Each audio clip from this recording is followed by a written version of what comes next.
அம்மையார் ஜெயலலிதா இருந்த காலகட்டத்தில் வந்து காவிரிக்காக தொடர் ஒரு முதல்வர் என்று பார்க்காமல் வந்து இந்த மெரினா கடற்கரையில் ஒரு தொடர் உண்ணாவிரதம் இருந்து ஒரு மிகப்பெரிய அளவில் வந்து அவங்க ஒரு பெரிய அதிர்வினை ஏற்படுத்தினாங்க. இன்றைக்கு திமுக வெறும் அறிக்கையை தாண்டி வேற என்ன சாதிச்சிருக்கு? இந்த கூட்டணின்றது திமுக பக்கம் போகுமா இல்ல அதிமுக இல்ல திமுகவின் பக்கம் ஒருபோதும் போகக்கூடாதுன்றது நாங்கள் உறுதியாக இருக்கோம். இப்போ நீங்கள் விஜயோ கமலஹாசனோ விஜயகாந்தோ இவங்களோட நீங்கள் மன்சூர் ஒப்பிட முடியாது. ஏன்னா இன்றைக்கி திமுக இளைஞரணி மாநாட்டில் வந்து காவாலா பாட்டு போட்டு கவர்ச்சி நடனம் ஆடி தான் கூட்டத்தை சேர்க்கக்கூடிய அளவில் வந்து கடமை கண்ணியம் கட்டுப்பாடெல்லாம் குழி தோண்டி புதைச்சிருக்கு. இதில் எங்கே பெரியார் வழி இருக்குது, இதில் எங்கே அண்ணா வழி இருக்குது? அண்ணா சொன்னார் ஏழையின் சிரிப்பில் இறைவனை காண்போம்னு சொன்னார். இங்கே எந்த ஏழைகளை சிரிக்க வச்சுக்கிட்டு இருக்கு? திமுகவில் இன்றைக்கு வந்த உதயநிதிக்கு இருக்கக்கூடிய அங்கீகாரமோ உதயநிதிக்கு இருக்கக்கூடிய மரியாதையோ திமுகவின் மூத்த தலைவர்களுக்கு இருக்கா? மு.க. ஸ்டாலின் குடும்ப வாரிசுகள் இருக்கக்கூடிய அங்கீகாரம் மற்ற தலைவருடைய வாரிசுகளுக்கு இருக்கா? கிடையாது. ஒரு மூத்த அமைச்சரை உதயநிதி ஸ்டாலினுடைய வாகனத்தின் பின்னால் ஓட விடக்கூடியதுதான் சுயமரியாதை அரசியலா? திமுக வந்து இனவாத அரசியலை மிக தெளிவாக எந்த காலத்திலுமே செஞ்சுக்கிட்டு இருக்கு. கடந்த காலமாக இருக்கட்டும், இப்பயா இருக்கட்டும், தமிழர் நலம் சார்ந்த அரசியல் கட்சிகளை அது உறவாடி கொள்கிறது. பகையாடி கொள்றதை விட உறவாடி கொள்ளுது. தன்னோட வச்சுக்கிட்டே அவங்களை அழிச்சிக்கிட்டு இருக்கு. அந்த கட்சிகளை ஒரு கட்டத்திற்கு மேல் இழவில்லாமல் இந்த திமுக வந்து பார்த்துக்கிட்டு இருக்கு. அதற்கு விசிகாவும் அந்த தமிழக வாழ்க்கை கட்சி இன்றைக்கு பலியாகிட்டு இருக்கு. கட்சியோட நிர்வாகிகள் போய் இன்னைக்கு விஜயை சந்திக்க முடியுமானா முடியாது. அப்படி ஒரு நிலையிலையும் முண்டி அடிச்சு விஜயோட வீட்டுக்கு முன்னாடி 20 அடி உயர கேட்டை போட்டு வச்சிருக்காரு. அந்த 20 அடி உயர கேட்டுக்கு முன்னாடி போய் காவல் காத்து நிற்கிறான். ஏன் இந்த அவல நிலை? ஒரு தலைவன் என்பவன் மக்களுக்கும் புரட்சிக்கும் இடையிலான ஒரு தொடர்பு சக்தியா இருக்கணும். ஆனால் நடிகர் விஜய் எந்த வகையில் இந்த தொடர்பு சக்தியா இருக்க போறாரு அப்படிங்கிற கேள்வியை இந்த மக்கள் ஏன் எழுப்ப மாட்டேன்றீங்க? இது விஜய் மட்டுமே சொல்றேன் அப்படின்னு கிடையாது. இன்னைக்கு சிவகார்த்திகேயனுக்கு அந்த கூட்டம் கூடுது, இன்னைக்கு விஷாலுக்கு கூட்டம் கூடுது, இன்னைக்கு எல்லா நடிகர்களுக்கு பின்னாடியும் கூட்டம் கூடிக்கிட்டு இருக்கு. இந்த நடிகர்கள் இத்தனை ஆண்டுகள்ல தமிழ் சினிமாவின் மூலமாக தமிழர்களுக்கு செஞ்ச நல்லது என்ன? தமிழ் சினிமாவின் மூலமாக தமிழர்களை சீரழித்த பெருமை இந்த நடிகர்கள் கிடையாது. ஒரு 4 படங்கள் எடுத்துட்டு நல்லது சொல்லிட்டீங்க, 40 படம் கெட்டதான சொல்லியிருக்கீங்க. TN News 24 டிஜிட்டல் நேயர்களுக்கு அன்பு வணக்கம். இன்றைய நேர்காணலில் நம்முடன் இணைந்திருப்பவர் இந்திய ஜனநாயக புலிகள் கட்சியின் பொதுச் செயலாளர் திரு கண்ணதாசன் அவர்கள். வணக்கம் சார். வணக்கம். எப்படி சார் இருக்கீங்க? நலமா இருக்கேன். நீங்க எப்படி இருக்கீங்க? நலமா இருக்கேன் சார். சார், இப்போ மன்சூர் அலிகான் வந்து இந்திய ஜனநாயக புலிகள் கட்சி என்ற பேர்ல வந்து அறிவிச்சிருக்காரு. நேற்று பாத்தீங்கன்னா அதிமுக கூட கூட்டணி நாங்க தொடங்க போறோம் அப்படின்ட்டு பேச்சுவார்த்தைலாம் நடந்துச்சு. அதிமுக என்ன சார் கூட்டணி கிடைச்சா போதும் அப்படின்னு நிலைமைக்கு இருக்கிறதா? இல்லை, அப்படிலாம் நீங்கள் வந்து அதிமுக பலவீனமாக இடப்பட முடியாது. எல்லா கட்சிகளும் வந்து விருப்பப்பட்ட கட்சிகளோட கூட்டணி பேசுவது என்பது ஜனநாயக உரிமை. அதை இவ்வளோ கேலி கூத்தாக்க வேண்டிய தேவை கிடையாது. ஏன்னா நாங்கள் ஒரு ஜனநாயக அடிப்படையிலான ஒரு அரசியல் கட்சி தொடங்கியிருக்கோம். ஏற்கனவே நடிகர் மன்சூர் அலிகான் தமிழ்நாடு அறிந்த ஒரு பிரபலம் தான். ஏன்னா இன்றைக்கும் கிராமப்புறங்களில் நீங்கள் வந்து மன்சூர் அலிகான் சொன்னீங்கன்னா, மன்சூர் அலிகான் என்ற பெயரை விட கேப்டன் பிரபாகரன் படத்தில் நடித்தவர் அப்படிங்கிற அடிப்படையில் இன்றைக்கும் நல்ல எல்லா கிராமப்புற மக்கள்கிட்ட நல்ல அறிமுகமான ஒரு நபர். அந்த அடிப்படையில் அவர் கூட்டணி பேச்சுவார்த்தைக்கு போயிருக்காரு. அதை ஏற்பதும் ஏற்காததும் கூட்டணி கட்சியுடைய நிலைப்பாடு. இதை விமர்சிக்கலாம் ஒண்ணுமே கிடையாது. இல்ல, அதிமுக எதிர்பார்த்தது திமுக கூட்டணி ஓடையும் அதுல இருந்து நமக்கான கூட்டணி உருவாக்கலாம் அப்படின்னு பார்த்துச்சு. பாஜக விட்டு தனியா வந்துட்டு இதுக்கப்புறம் பாத்தீங்கன்னா எதுவுமே பெருசா அமையல. நேற்று வந்து திடீர்னு பேச்சுவார்த்தை நடத்த காரணம் என்ன? இல்லை, நீண்ட காலமாக நேற்று நான் வெறுமனே அந்த மன்சூர் அலிகான் மட்டும் கிடையாது, நிறைய சிறு அமைப்புகள் நேற்று வந்து எல்லாருக்கும் நேரம் கொடுத்துருக்காங்க. அதெல்லாம் எங்களுக்கு முதன்மையான நேரம் கொடுத்து ஒதுக்கியிருக்காங்க. அவ்வளோதான். இது நேற்று நிறைய அமைப்புகளுக்கு பேசியிருக்கு. நாங்கள் கொஞ்சம் பிரபலமான நபர் அப்படிங்கிறதால இந்த சந்திப்பு வந்து பேசுபொருளாக இருக்குது. அப்படி தான் நான் பார்க்குறேன். மற்றபடி அதிமுக பலவீனமானதுன்னோ திமுக பலமாக இருக்குன்னோ சொல்ல முடியாது. மக்கள் தான் தீர்மானிக்க முடியும். ஓகே, நேற்று இந்த நடந்த பேச்சுவார்த்தையில் தகவல் என்ன வந்துச்சுன்னா, அதிமுகவில் இணைஞ்சு நடிகர் மன்சூர் அலிகான் வந்துட்டு பிரச்சாரம் பண்ண போறாரு அப்படின்ற தகவல் வந்துச்சு. பிரச்சாரம் மட்டுமா இல்லை வேறு எதுவும் தொகுதி எதுவும்? நாங்கள் எங்களுடைய தரப்பில் வந்து ஏற்கனவே நாங்கள் வந்து அறிக்கை கொடுத்துருக்கோம். இதுவரை கூட்டணியில் எந்த விதமான உடன்பாடும் எட்டப்படலை. நாங்கள் பேசியிருக்கோம். கூட்டணியில் எங்களுக்கான நிபந்தனைகள் வச்சுருக்கோம். அதே அதிமுகவின் துணை பொதுச் செயலாளர் மரியாதைக்குரிய ஐயா KP முனுசாமி அவர்கள் பொதுச் செயலாளரிடம் கலந்த பின்னர் தகவல் தெரிவிக்கிறதா சொல்லியிருக்காரு. அதனால் இதுவரைக்கும் நாங்கள் இன்னும் எந்த விதமான முடிவு எட்டப்படலை. அது நேற்று நடந்த பேச்சுவார்த்தையில் உங்களோட கோரிக்கை என்னவா வச்சிங்க? இல்லை, நாங்கள் ஒரு தொகுதி கேட்டிருக்கோம். ஒரு நாடாளுமன்ற தொகுதியில் போட்டியிட வாய்ப்பு கேட்டிருக்கோம். அது எந்த தொகுதியாக இருந்தாலும் நாங்கள் வந்து போட்டியிட தயாராக இருக்கோம். மற்ற 40 தொகுதிகளில், அதாவது ஒரு தொகுதி தாண்டி 39 நாடாளுமன்ற தொகுதியிலும் முழுமையாக பிரச்சாரம் செய்வோம் அப்படிங்கிறத நாங்கள் வந்து முன் வச்சிருக்கோம். அப்புறம் நேற்று இந்த பேச்சுவார்த்தைலாம் வந்துட்டு இல்லை, நாங்கள் பேச்சுவார்த்தை நடத்தலை, அவங்க தான் அழைச்சாங்க அப்படின்ற மாதிரி அறிக்கைலாம் விட்டுருந்தாங்க உங்கள் சைடில் இருந்து. அதுக்கப்புறம் அதில் ஒன்று மென்ஷன் பண்ணியிருந்தீங்க, நாங்கள் அதிமுக தவிர வேற ஒரு பெரிய கட்சியுடன் வந்து கூட்டணி நாங்கள் பேச்சுவார்த்தை நடக்கணும், வேற எந்த கட்சி கூட இல்லை. அதையுமே தலைமை தான் அறிவிக்கணும். ஏன்னா அந்த அறிக்கையிலே அவர் தலைமை வந்து இன்னொரு பெரிய கட்சின்னு சொல்லியிருக்காரு. அதை அதிகாரப்பூர்வமாக அறிவிக்கிற கடமை அவருக்கு இருக்குது. அதை நம்ம வெளிப்படையாக சொல்ல முடியாது. ஆனால் இன்றைக்கி இருக்கிற யுகத்தில் ஊடகவியலாளர்கள் என்ன எழுதுறீங்களோ அதை எழுதிக்க வேண்டியது தானே. அதுக்கு நாங்கள் எப்படி பதில் சொல்ல முடியும்? இல்ல பெரிய கட்சினா அந்த பெரிய கட்சியில உங்களோட கோரிக்கை அப்ப என்னவா இருக்கும் அந்த இடத்துல? எல்லா இடங்களிலுமே ஒரு விடயத்தை மட்டும் ஒரு அரசியல் கட்சியாக, ஒரு ஜனநாயகத்தின் அடிப்படையில் இந்த மக்களுக்கான பிரச்சனையை பேசக்கூடிய ஒரு கட்சியாக வெறுமனே தெருக்களில் நின்று போராடுவதை மட்டுமே நாங்கள் முதன்மை நோக்கமாக வைக்கல. எங்களுடைய முதன்மை நோக்கம் நாடாளுமன்றத்திலும் சட்டமன்றத்திலும் எங்களுடைய குரல்கள் ஒலிக்கப்பட வேண்டும். எப்படி ஐயா வாழப்பாடி ராமமூர்த்தியார் போன்ற தமிழர்கள் நாடாளுமன்றத்தில் இருந்த காலகட்டத்தில் இங்கு தமிழர்களுடைய பிரச்சனை, காவிரி பிரச்சனையாக இருக்கட்டும், மற்ற பிரச்சனைகள் எல்லாம் துணிந்து குரல் கொடுத்தார்களோ, அப்படி ஒரு ஆண்மைமிக்க ஒரு ஆளுமை சட்டமன்றத்திலும் நாடாளுமன்றத்திலும் எங்களுடைய குரல் ஒலிக்கணும்னு நாங்கள் நினைக்கிறோம். அந்த அடிப்படையில் எந்த கூட்டணியாக இருந்தாலும் எங்களின் முதல் நிபந்தனையாக எங்களுக்கு போட்டியிட வாய்ப்பு முதல்ல தேவை அப்படிங்கிறது எங்களுடைய முதல் நிபந்தனையாக இருக்குது. அது எந்த பெரிய கூட்டணியாக இருந்தாலும் அதுதான் நிலை. ஓகே, அதிமுக வந்து சுமூகமான உடன்பாடு இல்லை, உடனே நாங்கள் வந்து பேச்சுவார்த்தை நடத்தல அப்படின்ட்டு அறிக்கையெல்லாம் விட்டுருந்தீங்க. இல்லை, நீங்கள் யூகத்தின் அடிப்படையில் எல்லா மீடியாக்களும் வந்து அதிமுகவுக்கு பரப்புரை செய்வதாக ஒப்புக்கொண்டார் அப்படின்னு போட ஆரம்பிச்சிருக்கீங்க. அது என்ன, இதுவரைக்கும் நாங்கள் ஒரு முடிவு எட்டப்படாத ஒரு நிலையில் அதிமுக தரப்பிலிருந்தும் அதிகாரப்பூர்வமாக நேற்று எடப்பாடியாரிடம் கூட இது குறித்து கேள்வி எழுப்பியிருக்காங்க. எடப்பாடியாரும் சொல்லியிருக்காரு, அவங்க ஆதரவு தெரிவித்து வந்திருக்காங்க, இன்னும் முடிவு எட்டப்படலன்னு சொல்லியிருக்காங்க. அதற்கிடையில் மீடியாக்கள் வந்து இது பெரிய அளவில் செய்தி ஆக்கியிருக்காங்க. எல்லா மீடியாக்கள்லையும் வந்து இந்த விஷயம் வந்திருக்கு. அதனால தான் நாங்கள் எங்கள் தரப்பிலிருந்து ஒரு கருத்தை முன்வைக்க வேண்டிய தேவை இருக்குது. ஓகே, அந்த வேற ஒரு கட்சிட்டு வந்துட்டு பேச்சுவார்த்தை நடத்துன்னு சொன்னீங்க. அதிமுகவில் ஒரு தொகுதி கேட்டிருந்தீங்க, அந்த கட்சியில எத்தனை தொகுதி? இல்லை, எல்லா இடங்கள்லையுமே குறைந்தபட்சம் ஒரு இடம் தான். நாங்கள் ஏற்கனவே வந்து அண்ணன் மன்சூர் அலிகான் வந்து 5 தொகுதிகளில் வந்து கட்சி தரப்பில் போட்டியிட தயாராகும்னு சொல்லியிருந்தோம். அதில் குறைந்தபட்சமாக ஒரு இடத்துலையாவது நாங்கள் போட்டியிடணும் அப்படிங்கிறதுல உறுதியாக இருக்கும். இல்லை, கடந்த வாரம் கூட வேலூரில் ப்ரெஸ் மீட்டில் வந்து சொல்லியிருந்தார், நான் வேலூரில் நிற்க போகிறேன் அப்படின்றாரு. இப்பயும் திடீர்னு முடிவாக கூட இப்போவுமே வேலூரில் அவர் நிற்கிறதுல உறுதியாக தான் இருக்காரு. அவருடைய டிமாண்டாக வேலூர் தொகுதியை முதன்மைப்படுத்தி தான் கேட்குறோம். அப்படி கிடைக்காத பட்சத்தில் எந்த தொகுதியாக இருந்தாலும் அதில் நிற்போம் அப்படிங்கிற ஒரு நிலை தான் இது வருது. என்னுடைய முதன்மை டிமாண்ட் வந்து வேலூர் தொகுதி தான். வேலூர் நாடாளுமன்ற தொகுதியை நாங்கள் வந்து முழுமையாக இப்போ வந்து பிரச்சாரத்துக்கு அண்ணன் இன்று அல்லது நாளை மீண்டும் வந்து பிரச்சாரத்துக்கு கிளம்பிருக்கிறாரு. அதனால் முழுமையாக வேலூர் நாடாளுமன்ற தொகுதியை பெறுவதில் முனைப்பு காட்டிக்கிட்டு இருக்கோம். தனிச்சு போட்டியிட ஐடியாங்களா இல்லை கூட்டணி அமைச்சு போட்டியிட ஐடியா? கூட்டணியே இல்லாத போதிலும் அண்ணன் வந்து உறுதியாக வேலூரில் போட்டியிடுவார். அதில் எந்த மாற்றமும் கிடையாது. இன்னும் கூட்டணிக்கான எந்த முடிவுகளையும் எந்த கட்சியும் அறிவிக்கல. திமுக மட்டும்தான் தன்னுடைய கூட்டணி கட்சிகளை இறுதி செய்து தொகுதிகளை ஒதுக்கி இருக்கு. மற்றபடி இருக்கக்கூடிய மற்ற எந்த கூட்டணியும் இதுவரை யாரும் உறுதி செய்யாத நிலையில இது ஒன்றும் அவசரமான ஒரு விடயம் இல்லை அப்படின்னு நான் நினைக்கிறேன். ஓகே, கூட்டணி இருந்தாலும் சரி இல்லை தனிச்சு இருந்தாலும் சரி வேலூர் தொகுதி தான் மெயின் கான்செப்ட். உறுதியாக வேலூரில் அண்ணன் நிற்கிறாரு. எதன் அடிப்படையில் வேலூரை தேர்ந்தெடுத்திருக்கார்? இல்லை, வேலூர் நாடாளுமன்ற தொகுதின்றதை தாண்டி நாங்கள் வந்து வடக்கில் இருக்கக்கூடிய ஏதாவது ஒரு நாடாளுமன்ற தொகுதிகளை குறி வச்சு வேலை செய்யணும்னு நினைச்சோம்.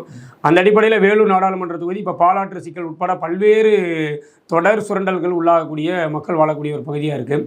அந்த அடிப்படையில் நாங்கள் வந்து வேலூர் நாடாளுமன்ற தொகுதியை வேலை செய்யும் போது அதாவது பிரச்சனையை ஒட்டி மக்கள்கிட்ட போகிறது எளிதாக இருக்குன்னு நாங்கள் நம்புகிறோம். அந்த அடிப்படையில் மட்டும் தான் வேலூர் நாடாளுமன்றத்துக்கு தேர்வு செஞ்சிருக்கோம். அந்த வேலூரில் கூட அந்த பாலாட்டை வச்சு கடந்த வாரம் பேசுகிறப்போ சொல்லியிருந்தாரு, என்கிட்ட கொடுங்க நான் வந்துட்டு வெடிகுண்டு வச்சு தகர்த்துறேன்னு சொல்லிடுறாரு. என்ன காரணம் அது? பொதுவாகவே வந்து பார்த்தீங்கன்னா இந்த இந்தியாவில் இருக்கக்கூடிய இந்த நதிநீர் பிரச்சனை என்பது திட்டமிட்டு உருவாக்கப்பட ஒரு விஷயமா இருக்குது. ஏன்னா சர்வதேச நதிநீர் பங்கீட்டு சட்டத்தின்படி கடைமடையில் இருக்கக்கூடியவர்களுக்கு தான் நதிநீருடைய உரிமை வந்து முழுக்க உரிமையாக இருக்குது.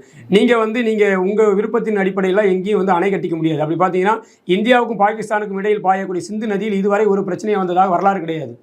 இந்தியாவின் மிகப்பெரிய பகைமை சக்தி நாடாக இன்று வரை கட்டமைத்திருக்கக்கூடிய பாகிஸ்தான். ஆனால் பாகிஸ்தானிலிருந்து இந்தியாவுக்கு நடுவில் பாயக்கூடிய சிந்துவில் இன்று வரை ஒரு நதிநீர் பிரச்சனை உருவாகலை. ஆனால் ஒரே நாடு, ஒரே மக்கள், ஒரே பண்பாடு, கலாச்சாரம் என்றெல்லாம் நீங்கள் கதை இழக்கக்கூடிய இந்த இந்தியாவுக்குள் இருக்கக்கூடிய பாலாற்றிலும் முல்லை பெரியாறிலும் காவிரியிலும் தொடர்ச்சியாக சிக்கல் வந்துக்கிட்டு இருக்கு. அப்போ இது வந்து திட்டமிட்ட அரசியல் செயல்பாடாக நாங்கள் பார்க்குறோம்.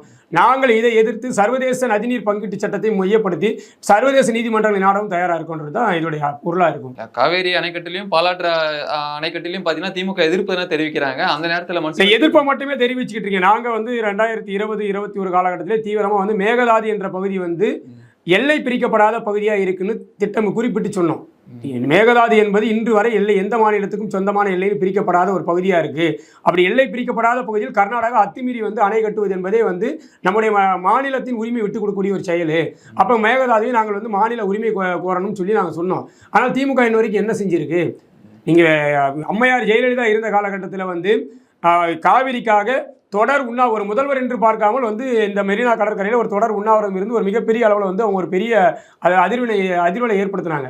இன்றைக்கு திமுக வெறும் அறிக்கையை தாண்டி வேறு என்ன சாதிச்சிருக்கு? இல்லை, அந்த பாலாற்று அணை கட்டுறன்னு உடனே அங்கே ஆந்திரா முதல்வர் சொன்ன உடனே இங்கே துரைமுருகன் அவர்கள் கண்டனம் கருத்து தெரிவிச்சிருந்தார் இல்லைங்களா? துரைமுருகனின் சொந்த மாவட்டம் வேலூர் என்பது துரைமுருகனின் சொந்த மாவட்டம். நீர்வளத்துறை அமைச்சராக இருப்பவர் வேல்முருகன், அதாவது தொடர்புடைய துறைக்கு அவர் தான் அமைச்சர். ஆனால் வெறும் கண்டன அறிக்கையை கொடுத்துட்டீங்க. அவன் 22 அணைகளை ஏற்கனவே கட்டி 23வது அணைக்கு அடிக்கல் நாட்டியிருக்கான். அவன் வந்து இத்தனை கோடியில் வந்து இந்த திட்டத்தின் அடிப்படையில் நாங்கள் அறிக்கை சமர்ப்பித்து அவன் வந்து திட்ட மதிப்பீடே போட்டுட்டான். நீங்கள் இன்னும் அறிக்கையை கொடுத்துக்கிட்டு என்ன சாதிக்க போகிறீங்க? தமிழ்நாடு முழுக்க நீங்கள் வந்து பாலாற்று சிக்கலுக்காக என்ன பெரிய அதிர்வை வந்து உருவாக்கியிருக்கீங்க? மாறாக போராடக்கூடிய விவசாயிகள் மீது வழக்கு போடுறீங்க.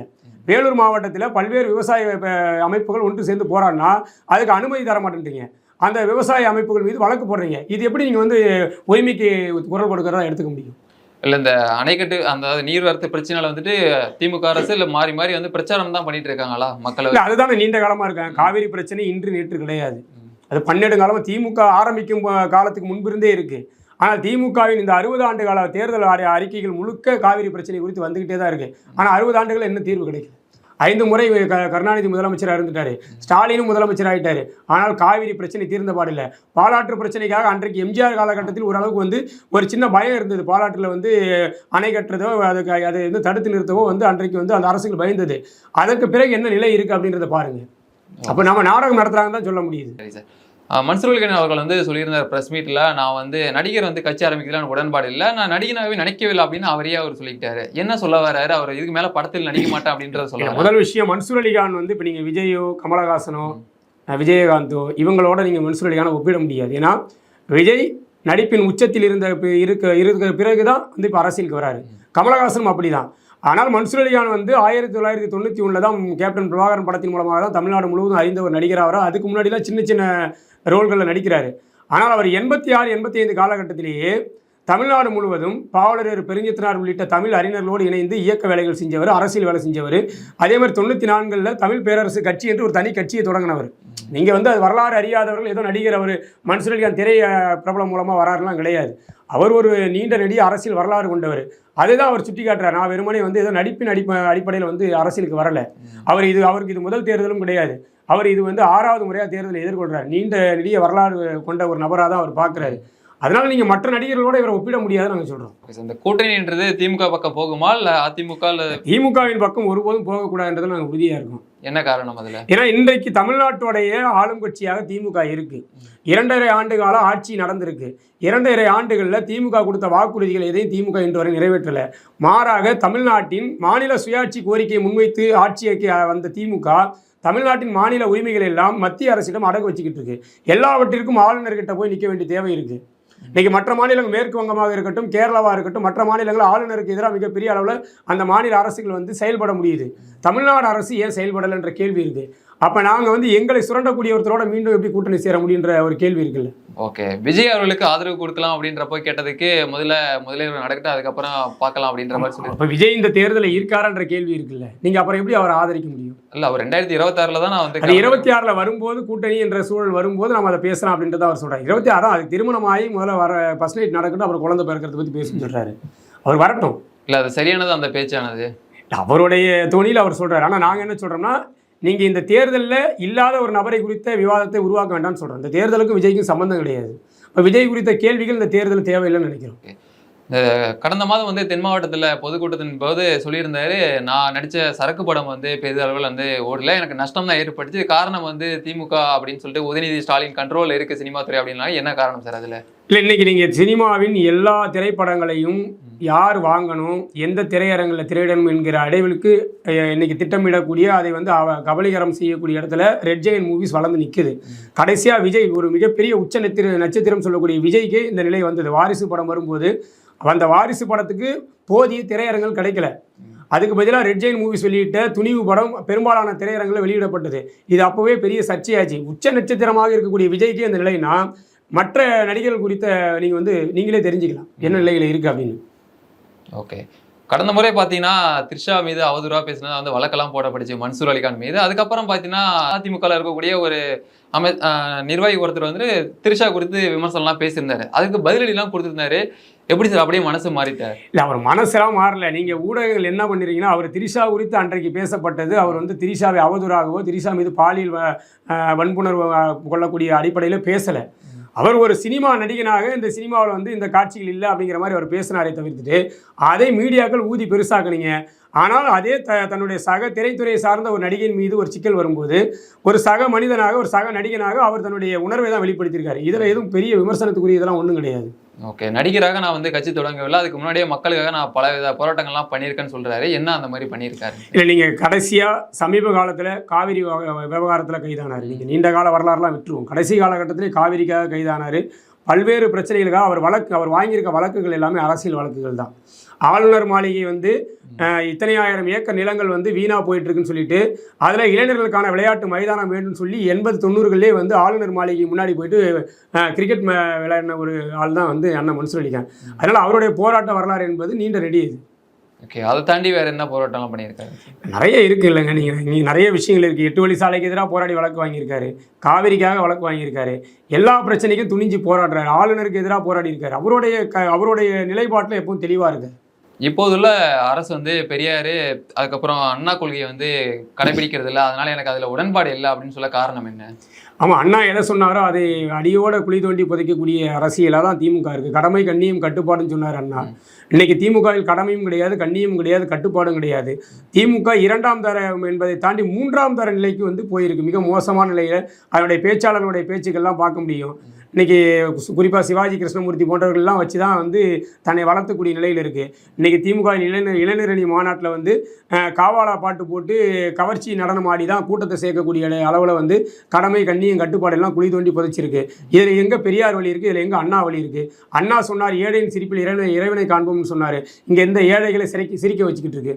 அதான் மக்களுக்கு 1000 ரூபாய் கொடுத்து அவங்கள மகிழ்ச்சியாக தான் வச்சிருக்க திமுக. மக்களுக்கு 1000 ரூபாய் கொடுத்து என்ன மகிழ்ச்சியாக இருக்குது? நான் கேட்குறேன், இதே 1000 ரூபாய் வச்சு முதல்வர் ஸ்டாலின் அவர்கள் குடும்பம் நடத்துவாரா?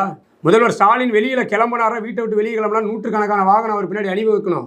அப்போ அவருக்கு இருக்கக்கூடிய அந்த ஆடம்பர வேலையில் மக்களை வெறும் 1000 ரூபாய் வச்சுட்டு எப்படி மகிழ்ச்சியாக இருக்க முடியும்? நான் என்ன கேட்குறேன், மக்களுடைய வாழ்வாதாரத்தை முன்னேற்ற என்ன வழி வச்சுருக்கீங்க?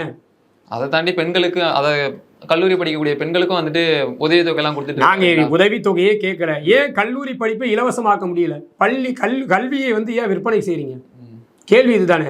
நீங்கள் வந்து கல்வி அரசுடைமையாக்கப்பட்டால் நீ ஏன் எங்களுக்கு இலவசமாக வந்து நான் இப்போ படிக்கிற பசங்களுக்கு எதுக்கு நீங்கள் வந்து இந்த மாதிரி மானியம்லாம் வழங்கணும்? தேவையில்லைல்ல. நீங்கள் கல்வி கடன் வாங்கக்கூடிய நிலையில், கடன் வாங்கி கல்வி கற்கக்கூடிய நிலையில் எங்களை யார் வச்சிருக்கா? அப்போ இந்த அரசு வந்து மக்களுக்கு வந்து மகிழ்ச்சி. இந்த அரசு சலுகை என்ற பெயரில் எங்களின் ரத்தத்தை உறிஞ்சி எங்களுக்கே கொடுத்துக்கிட்டு இருக்கு. இது வந்து ஏமாற்றுத்தரமான விஷயம். நாங்கள் கேட்பது அடிப்படை வசதிகளான கல்வி, மருத்துவம், இதையெல்லாம் இலவசமாக்குங்கன்றோம். ஒரு மனிதனின் வாழ்வாதாரத்தில் மிக முதன்மையான பங்கு வகிக்கக்கூடியது கல்வியும் மருத்துவம் தான். ஒருத்தனுடைய குழந்தை பிறந்ததுலேருந்து இறக்குற வரைக்கும் இது ரெண்டுத்துக்குமான செலவு அவனுக்கு பெருசாக இருக்குது. இது ரெண்டையும் நீங்கள் தனியாருக்கு தாரை வார்த்துட்டு என்ன நீங்கள் எங்களுக்கு வந்து சலுகை செய்ய போகிறீங்க?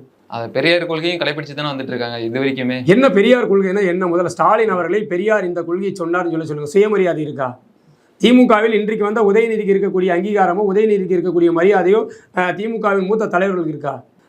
மு.க. ஸ்டாலின் குடும்ப வாரிசுகளுக்கு இருக்கக்கூடிய அங்கீகாரம் மற்ற தலைவர்களுடைய வாரிசுகளுக்கு இருக்கா? கிடையாது. ஒரு மூத்த அமைச்சரை உதயநிதி ஸ்டாலினுடைய வாகனத்தின் பின்னால் ஓட விடக்கூடியது தான் சுயமரியாதை அரசியலா? இங்கே பெண்களுக்கான சுதந்திரம் இருக்கா? எந்த பெண்கள் வந்து நிம்மதியாக திமுகவில் இருக்க முடியுது? எல்லாமே நீங்கள் பெரியாரின் கொள்கை என்ன சொல்ல வரீங்க? எதை நீங்கள் நிறைவேற்றிருக்கீங்க சொல்லுங்கள். Okay sir. முன்னாடி வந்து மன்சூர் அலிகான் அவர் வந்து நாம் தமிழர் கட்சியில் இருந்தார். அதை விட்டு ஏன் தனியாக வந்துட்டு கட்சி ஆரம்பிக்க காரணம் என்ன? இப்போ நாங்கள் கூட நாம் தமிழரில் இருந்தவங்க தான். கட்சி என்பது ஒவ்வொரு முறையும் வந்து கட்சிக்குள்ளே இருக்கக்கூடிய சொல்முரண் செயல்முரண் நிறைய இருக்குது. சொல்லுக்கும் செயலுக்குமான வேறுபாடு அதிகமாகும் போது நிறைய பேர் விலைக்கு வர வேண்டிய தேவை இருக்குது. நாம் தமிழர் சொல்லுக்கும் செயலுக்குமான வேறுபாட்டில் பெருசாக இருக்கிறதா நாங்கள் நினைக்கிறோம். அவர்கள் எதை சொன்னார்களோ அதை செயலாக்கலை, அதனால் வெளியே வந்திருக்கோம். சார், இந்த போதைப்பொருள் விவகாரம் பார்த்தீங்கன்னா தமிழகத்தில் பரபரப்பாக போயிட்டு கொண்டிருக்கு. இதில் கைதும் பண்ணியிருக்காங்க ஜாஃபர் சாதிக்கு வந்துட்டு. இதில் வந்துட்டு திமுக அரசை தொடர்பு படுத்தி பேசுனீங்க அப்படின்னா உங்க மீது நடவடிக்கைலாம் பாயின்னு சொல்லிட்டு திமுக தரப்புல போடப்படுது. இதெல்லாம் உங்க கருத்து என்ன சார்? இல்லை, இது வந்து கருத்து சுதந்திரத்துக்கு எதிரான ஒரு விஷயம். நீங்கள் முதல்ல திமுகவுக்கு அதான் மடியில் கனம் இல்லைன்னா வழியில் பயம் இல்லைன்னு சொல்லுவாங்க. திமுக இந்த விடயத்தில் மிகவும் பதட்டப்பட வேண்டிய தேவை என்னன்னு தெரியல. ஏன்னா ஜாபர் சாதிக்கின் நிறுவனம், தயாரிப்பு நிறுவனத்தின் மூலமாக கிருத்திகா உதயநிதிக்கு பங்கு இருக்குன்னு சொல்கிறாங்க. உதயநிதி ஸ்டாலினுக்கும் நேரடியாக பங்கு இருக்குன்னு சொல்கிறாங்க. நாங்கள் குற்றமற்றவர்கள் நீங்கள் நிரூபிக்கணுமே தவிர எங்களை குற்றவாளிகள் நீங்கள் யாராவது சொன்னீங்கன்னா அவங்க மேலே வழக்கு போடுவோம்னு சொல்கிறது ஒரு கடைந்தெடுத்த அயோக்கியத்தனம். அப்போ இதில் என்ன சந்தேகம் உருவாகுதுன்னா, இந்த போதைப் பொருள் கடத்தலுக்கு திமுக உடந்தையாக இருக்கான்னு தோணுது. ஏன்னா ஜாபர் சாதிக் யாரோ ஒரு தனிநபர் கிடையாது, திமுகவின் அயலக அணி தலைவராக இருக்கிறார். அப்போ இன்றைக்கி வந்து ஒரு கட்சியோடைய அயலக அணின்னா என்ன? வெளிநாடு வாழக்கூடிய திமுகவினுடைய ஒரு விங்கோடைய தலைவர் அவர். அப்போ அப்படிப்பட்ட ஒரு நபருடைய இந்த செயலுக்கு திமுக எந்த வகையும் தொடர்பில்லைன்னு சொல்கிறது எப்படி ஏற்க முடியும்? இது வந்து முழு பூசணிக்காக சோத்துல மறைச்ச கதையாக இருக்குது. ஜாபர் சாதிக் முறையாக விசாரிக்கப்பட வேண்டும். ஜாபர் சாதிக் யார் யாருக்கெல்லாம் போதைப் பொருள் செஞ்சு கொடுத்துருக்காரோ அவர்களை எல்லாம் உடனடியாக கைது செய்யப்பட வேண்டும் அப்படிங்கிறது தான் எங்களுடைய நோக்கமாக இருக்குது. இன்றைக்கி தமிழ்நாட்டில் போதை மிகப்பெரிய அளவில் வந்து ஒரு சமூக சீர்கேடுகளுக்கு வழிவகுத்திருக்கு. சமீபத்தில் பாண்டிச்சேரியில் ஒரு 9 வயது சிறுமியை வந்து போதை, அந்த கஞ்சா இந்த போதைக்கு அடிமையானவர்கள் கூட்டு பாலியல் செய்த ஒரு மிகப்பெரிய, அதுவும் கொலை பண்ணியிருக்கான். பாலியல் என்பதை தாண்டி கொன்று புதைக்கக்கூடிய அளவுக்கு ஒரு மோசமான ஒரு நிலையை வந்து இந்த சமூகத்தை உருவாக்கியிருக்கு. இன்றைக்கி சென்னையின் எல்லா பகுதியிலும் போனீங்கன்னா 10 வயசு 15 வயசு இளைஞர்கள் எல்லாம் கஞ்சாவுக்கு அடிமையாக நிற்கிறான். அப்போ இந்த போதைப் பொருள் ஒழிக்கப்பட வேண்டிய தேவை இருக்கும்போது நீங்கள் வந்து போதையில்லா மாநிலத்தை உருவாக்கும் உறுதிமொழி எடுக்கிறதா ஏமாற்றிக்கிட்டு இத்தனை ஆயிரம் கோடி போதைப் பொருள் கடத்துறவங்களுக்கு உடந்தையாக இருக்கிறது எப்படி சரியாக இருக்குன்ற கேள்வி இருக்குல்ல. இதை திமுக ஒரு நாளும் புறக்கணிக்க முடியாது. நீங்கள் எந்த வழக்குகளை போட்டாலும் அதை சட்டப்படி நாங்கள் நீதிமன்றத்தில் எதிர்கொள்ள தயாராக இருக்கும். ஓகே, இதற்காக வந்து மன்சூர் அலிகான் வந்து என்ன ஏதாவது கருத்து தெரிவிச்சிருக்காங்க? ஏற்கனவே கீழக்கரையில் நடத்தப்பட்ட பொதுக்கூட்டத்தில் கேள்வி எழுப்பப்படும் போது யாராக இருந்தாலும் அவர்கள் உடனடியாக தண்டிக்கப்பட வேண்டும் அப்படிங்கிறத சொல்லியிருக்காரு. அதுவும் திரைப்பிரபலம் இதில் தொடர்புடையதாக கேட்கப்பட்ட போது அவன் யாராக இருந்தா என்ன, குற்றவாளி தான், அவனுக்கு நடிகன், அவன் வந்து அரசியல்வாதின்ற சாயத்தை பூசாதீங்கன்றத மன்சூர் அலிகான் சொல்றாரு. நாங்களும் அதைத்தான் சொல்கிறோம். நீங்கள் நேர்மையான அரசியல்வாதிகள், நேர்மையான ஆட்சியாளர்கள் என்றால் குற்றவாளிகள் மீது எந்த சாயத்தையும் பூசாதீங்க. குற்றவாளிகளே அவர்கள் திமுக அதிமுக யாராக இருந்தாலும் கைது செய்யப்பட வேண்டும். இப்போ சிஏ குடிமை உரிமை சட்டம் பார்த்தீங்கன்னா அமலுக்கு வந்திருக்கு சார். பல்வேறு கட்சிகள் எதிர்ப்புகள்லாம் தெரிவிக்கிறாங்க, ஆதரவும் தெரிவிக்கிறாங்க. உங்களுக்கு கருத்து என்ன சார் இதில்? இப்போ சமீபத்தில் அண்ணாமலை அவர்கள் சிஏ குறித்து ஒரு விளக்கமான ஒரு பேட்டி கொடுத்துருக்காரு. அதில் என்ன சொல்ல வர்றாருன்னா, வங்கதேசம், ஆப்கானிஸ்தான், பாகிஸ்தான் உள்ளிட்ட நாடுகளில் மொழி சிறுபான்மையினராக, மத சிறுபான்மையினராக இருக்கக்கூடிய இந்துக்கள், பார்சிகள், கிறிஸ்துவர்கள், ஜைனர்கள், பௌத்தர்கள் உள்ளிட்டவர்கள் இங்கு வந்து அவர்களுக்கு ஒரு 11 ஆண்டுகள் என்பதை தளர்த்தி இப்போ வந்து 5 ஆண்டுகள் இருந்தால் போதும், 2019க்கு பிறகு அவங்க வந்து இருந்ததாலே போதும், அவர்களுக்கு குடியுரிமை வழங்கும்னு சொல்கிறாரு. வரவேற்கிறோம், நல்ல ஒரு விஷயம். ஆனால் பன்னெடுங்காலமாக 1980களில் இருந்து இலங்கையிலிருந்து போரினால், அதாவது இவர்கள் எல்லாம் வந்து அங்கே இருக்கக்கூடிய அரசியல் சூழலால் வெளியே வராங்க, இங்கே வந்து குடியேறாங்க. ஆனால் ஈழத்திலும் இலங்கையிலும் இருக்கக்கூடிய தமிழர்கள், இவர்கள் மொழியில் இந்துக்கள், கிறிஸ்துவர்கள், பார்சிகள், அதிலும் எல்லா மதத்தினரும் இருக்காங்க. அவர்கள் எல்லாம் போர் சூழலால் தங்களின் உயிருக்கு உத்தரவாதம் இல்லாத சூழலில் தமிழ்நாட்டில் தஞ்சம் அடைஞ்சிருக்காங்க. பல்வேறு நூற்றுக்கணக்கான முகாம்களில் அடைக்கப்பட்டிருக்காங்க. ஏறத்தாழ 2 தலைமுறைகளை இங்கே அவங்க வந்து கழிச்சிருக்காங்க. 30 ஆண்டுகள் 50 ஆண்டுகளாக தமிழ்நாட்டின் முகாம்களில் வதைப்பட்டு கொண்டிருக்கக்கூடிய இந்த இலங்கை தமிழர்களை இந்துக்களாக, பார்சிகளாக, கிறிஸ்தவர்களாக, சீக்கியர்களாக, புத்தர்களாக அண்ணாமலை ஏற்க மறுப்பதன் காரணம் என்ன? சிஏஏ சட்டத்தில் இவர்களுக்கான நிலை என்னவா இருக்கு? ஏன் இலங்கையிலிருந்து வரக்கூடியவர்களை இவர்கள் இந்துக்களாக கூட பார்க்கல அப்படிங்கிற ஒரு கேள்வி நாங்கள் முன்வைக்கிறோம். உங்கள் குடியுரிமை திருத்த சட்டத்தின் அடிப்படையில் இலங்கையிலிருந்து இங்கு குடிபெயர்ந்தவர்களுக்கும் உடனடியாக குடியுரிமை வழங்கும் சொல்லுங்கள். நாங்கள் நீண்ட காலமாக வைக்கிற கோரிக்கை என்னன்னா, நீங்கள் அவங்க அங்கேருந்து வந்தவனை விட்டுருங்க. இங்கே முகாம்களில் பிறந்த குழந்தைகள் இருக்குல்ல, பிறப்பின் அடிப்படையிலான குடியுரிமை அவங்களுக்கு வழங்கப்பட்டிருக்கணும். ஆனால் இன்று வரை அந்த குழந்தைகளுக்கு குடியுரிமை வழங்கப்படலை. அவங்க என்னதான் கல்வி கற்றாலும் அவங்களுக்கான அங்கீகாரம் கிடைக்க போகிறது கிடையாது.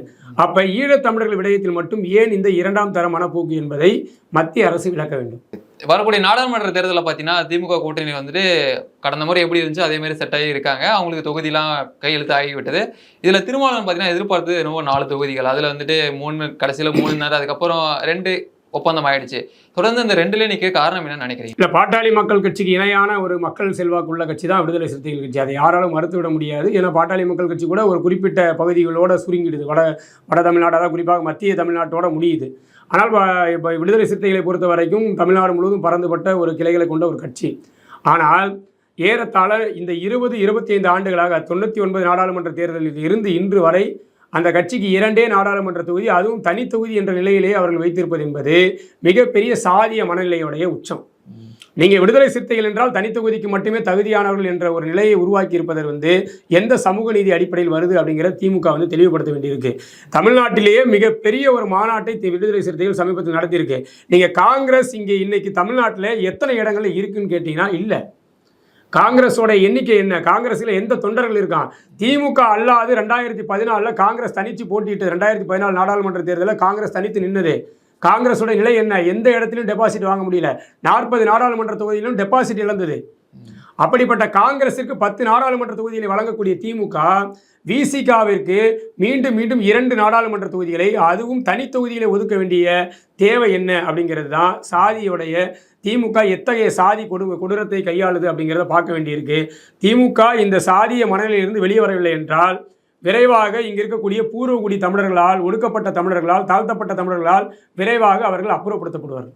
மத்திய அரசு கொண்டு வரக்கூடிய திட்டத்தை எல்லாத்தையுமே வந்து மாநில அரசு ஸ்டிக்கர் ஒட்டிக்கிறது அப்படின்னு சொல்லி பிரதமர் மோடி அவர்களும் சொல்லியிருந்தாரு. இப்ப கடந்த முறை பாத்தீங்கன்னா ஸ்டாலின் அவர் சொல்றாரு எங்களுடைய திட்டத்தை தான் மத்திய அரசு ஸ்டிக்கர் ஒட்டிக்கிறது அப்படின்றாங்க. இதுல எப்படி பாக்குறீங்க? 2 பேருமே ஸ்டிக்கர் பார்ட்டிகள் தான். 2 பேரும் எந்த திட்டத்தையும் புதுசா கொண்டு வரலாம் கிடையாது. நீண்ட இப்போ இந்த சிஏஏ சட்டம் கூட காங்கிரஸ் காலகட்டத்தில் போடப்பட்டதை இவங்க கொண்டு வந்திருக்காங்க. பண மதிப்பீடு எல்லாமே எந்த ஒரு சட்டத்தையும் பாஜகவும் புதிதாக வடிவமைக்கல, திமுகவும் புதிதாக வடிவமைக்கல. அத்தனையும் கடந்த காலங்களில் இருந்த திட்டங்களை தங்களுடைய பெயர்களை வந்து ஸ்டிக்கர் ஒட்டிக்கிட்டு இருக்காங்க. இவர்கள் ஆக்கப்பூர்வமாக எதுவுமே செய்யலை. இந்திய ஜனநாயக புலிகள் கட்சியில் வந்துட்டு எத்தனை உறுப்பினர் இருக்காங்க, கட்டமைப்புகள்லாம் எப்படி இருக்கு கட்சிகள்? உண்மையை சொல்லணும்னா ஊடகங்கள் அதை வந்து சரியாக வெளிப்படுத்தலை. தமிழ்நாடு முழுவதும் இன்னைக்கு கட்டமைப்பு கொண்டு வந்திருக்கோம். இன்னைக்கு கட்சியோடைய முக்கிய நிர்வாகிகள் எல்லாம் தமிழ்நாட்டின் பரந்தப்பட்ட பல மாவட்டங்கள் இருக்கும். நாங்கள் இப்போ குறுகிய காலகட்டத்திலே பல்லாவரத்தில் நடத்தப்பட்ட பொதுக்கூட்டமாக இருக்கட்டும், கீழக்கரையில் நடத்தப்பட்ட பொதுக்கூட்டமாக இருக்கட்டும், இரண்டுமே மிகப்பெரிய அளவில் ஒரு மக்கள் திரள் கொண்ட ஒரு கூட்டமாக தான் இருக்கு. ஏற்கனவே நாங்கள் வந்து இந்திய ஜனநாயக புலிகள் என்கிற பெயர் எங்களுக்கு ரொம்ப புதுசாக இருக்கலாம். ஆனால் நாங்கள் எல்லாமே பல்வேறு அமைப்புகளில் வேலை செஞ்சவங்க. நாங்கள் வந்து தமிழரசு கட்சின்னு ஒரு தனி அமைப்பை நடத்தினவன், கட்சியோடைய தலைவராக இருந்தவன். அந்த அடிப்படையில் எனக்குன்னு ஒரு தனி கட்டமைப்பு இருந்தது. அந்த கட்டமைப்பை அப்படியே இந்திய ஜனநாயக புலிகளை பயன்படுத்திக்கிட்டு இருக்கோம். அதனால் தமிழ்நாடு முழுவதும் அண்ணன் ஏற்கனவே டெல்லி கட்சி பதிவுக்காக செல்லும் போதே 15,000 உறுப்பினர்கள் இருக்கிறதா சொன்னார். அந்த 15,000 உறுப்பினர்கள் இன்றைக்கு கூடுதலாக தான் ஆக்கியிருக்கும். அதனால் வந்து ஊடகங்கள் ஏதோ வந்து மன்சூர் அலிகான் மட்டுமே கட்சி அப்படிங்கிற மாதிரி கொண்டு போகிறது வந்து சரியான போக்கு கிடையாது. அவருக்கு அடுத்து பல்வேறு நிர்வாகிகள் இருக்கும். கட்சியின் பொதுச் செயலாளர் இருக்காங்க, துணை பொதுச் செயலாளர் இருக்காங்க, தலைமை நிலை செயலாளர் இருக்காங்க, மாநில நிர்வாகிகள் இருக்காங்க.